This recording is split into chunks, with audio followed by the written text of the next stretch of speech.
Okay then, let's go. We start from Borno State. Yes, the harsh season makes life and living a tall order for people of Southern Borno State. Yes, again, Governor Babagana Zulum continues to lend a helping hand by giving food and cash assistance to the needy. The Borno hemsman supervised the distribution of food aid to more than 52,000 families in 7 local governments of Borno South to help alleviate the hardship caused by inflation and the current economic problems. Leadership, they say, is by example. Now, let's share the story as told by TVC News' Jesse Tafida. Let's go there.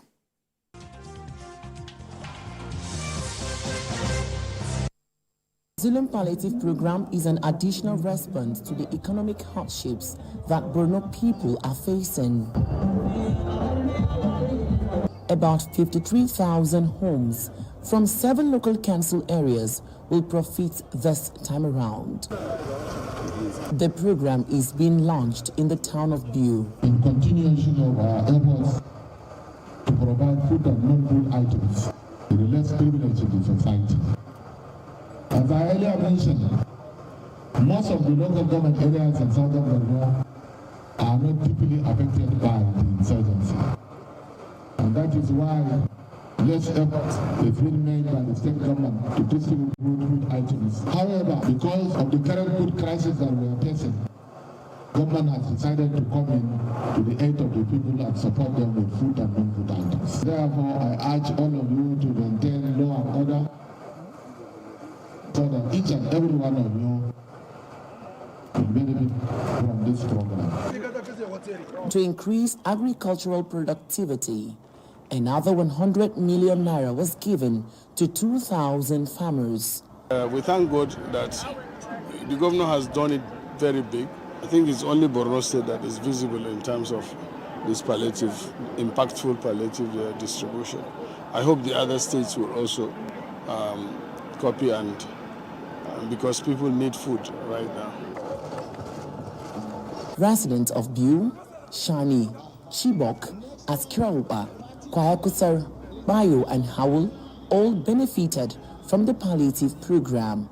Beneficiaries are appreciative of the gesture and are hopeful that this will lessen their pain. The World Bank has said 7 states across the northeast and northwest regions of the country may suffer food crisis due to high levels of insecurity and armed conflict that has reduced the standards of living across the region. Jesse Tafida, TVC News, Maiduguri.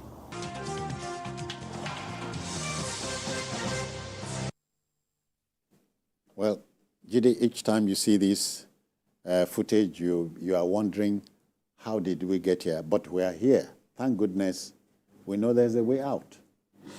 Each time I see this kind of footage, I get excited. Okay. That we have leaders who have empathy. Empathy is one of the key qualities that the good leader must have. Because if you do not have empathy, you will not want to lend a hand to your subjects. There is a need at this time, there's a pressing need to help our people. This won't last forever. Yeah. But at this time, given the fact that states are earning more, they should devote some portion of the revenue coming to them from the center to the welfare of the people. It's as simple as that. No one is saying spend all the money buying grains for the people. No. But you cannot but assist people at this time. Even the World Bank, and anyone listening to me can check, the World Bank recommends conditional cash transfer to countries so that the poorest of the poor, the most vulnerable population can be taken out, can be assisted. Yeah. So it's not like, oh, it's Nigeria, see they are distributing grains. No, there's nothing, there's no big deal about it. People trying to make an issue out of grains, FAO grains from Ukraine.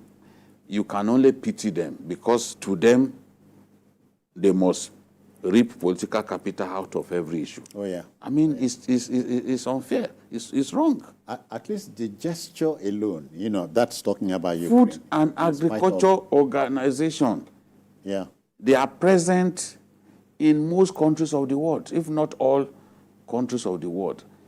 Their goal is to defeat food insecurity, defeat hunger. And they are present in Nigeria. And their mandate is to meet people at the point of their needs. So it's not as if no big deal, even when things were not this bad, they were here doing their work. That's a key agency of the UN doing its work across the globe. So if it sends food to Nigeria, it is not the first time. Yeah. It's just ignorance that will make a man think, this is novel. It's Food and Agriculture Organization. So let's leave that. That's what the FAO was established for. Yes, that's why it's established instead of twisting facts and demonstrating ignorance, first-grade ignorance. Let us just leave the matter alone. Governor Zulum is showing leadership. By example? By example, showing leadership in terms of the welfare of the people.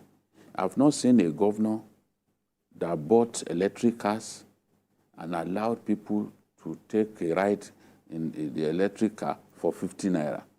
That record by Governor Zulum is yet to be beaten by any governor. I know governors are very competitive at this time. They are all doing things because, the president called them and told them, look, go and help your people. The show is yours, though. I remove subsidy. You all earn more now. It's time for you to stand up and be counted. So we are seeing governors now doing a lot more than they were doing before. You saw what the Kaduna governor did. Yeah. Dedicating 11.4 billion naira to all kinds of interventions, cutting across pensioners, farmers, As you said, empathy is the word. Otherwise, that is it. Showing sympathy is not Zulum's background as a product of a poor family, not a family of considerable means. His father was a cleric. He sponsored himself through school by driving Kabu through university. So he has not forgotten his humble upbringing. Yeah. And that's why he's quick to help the needy, because he knew that he used to be one of them. Yeah. Zulum never had a house of his own. And he was commissioner, he was rector, he was commissioner, he never had a house. When he became governor-elect, the then governor of Borno State, Kashim Shettima, had to relocate him into the government house. He gave him a chalet there. He never had a house of his own. This is the truth. So how can that kind of person not remember that, there are so many poor people? And Borno is a particularly peculiar case. They are hardworking people. They are very solid in agriculture, but insecurity has pauperized the people. Many of them can't go to their farms. So they need help. Whatever he dedicates to helping these people, honestly, I will give him kudos. I can't quarrel with him. Too small. Yeah, Paul. Well, food is the biggest. Okay. Sorry, I hear we must observe a commercial break. We'll come back very shortly. Please stay with us.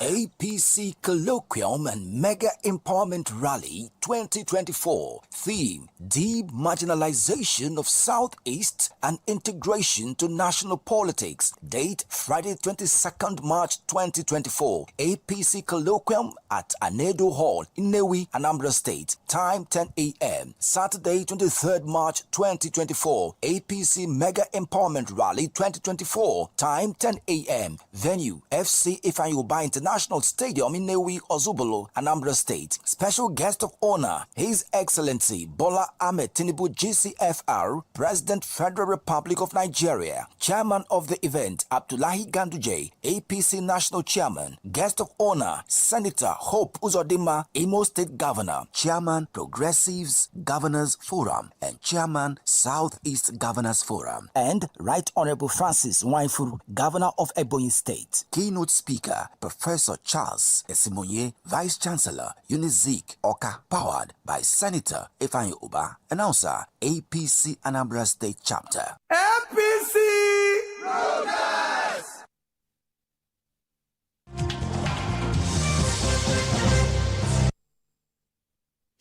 Yeah, Paul, well, what have you to add there? Yeah, food is the most important need of man. After food comes maybe shelter, clothing and shelter. And if people are hungry, what do you want to tell them?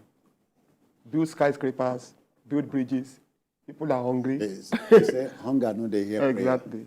So I think Governor Professor Zulum continues to be a leading light, shining light among all the other governors, and we cannot commend him too much because he's actually meeting the needs of the people. And one commendable thing about him is that he's there on the feed distributing. Yeah. It's not that he sends people and then they can't give account. They give people, maybe give 100 bags and they release 100 bags, and what actually gets to people is maybe 2 or 3, not something like that. On his feet. Yeah, we see some other governors also trying. He has the time. Yeah, he has the time. He spares the time. What will you spend your time on, if not for the people? Is it just to sit in a comfy chair in an air-conditioned office and signing papers or talking grammar? No, that's not what you need. You must touch the lives of the people. I think history is going to be very kind to this man. History is going to be very kind to this man. History will remind him as a man who stood up for the people, a man who was there for the people in difficult times. We have a few governors who are also trying. In Lagos State, for example, we are having discount food markets. I cannot forget that the current vice president, who was his predecessor in office, said, I specifically asked for this man to succeed me. Yeah, because he knew what the man could offer. And he knew about his modesty. He knew about the fact that this man actually wanted to serve. There are people that get into office and their pockets begin to expand, their ever capacious pockets. But we know that this man is starting to be counted, and we should commend him. And which is also a challenge to those who are not standing on their feet for the people. We cannot but wish him Godspeed. Yeah, we do. Okay, to our next story. I'm told that a man with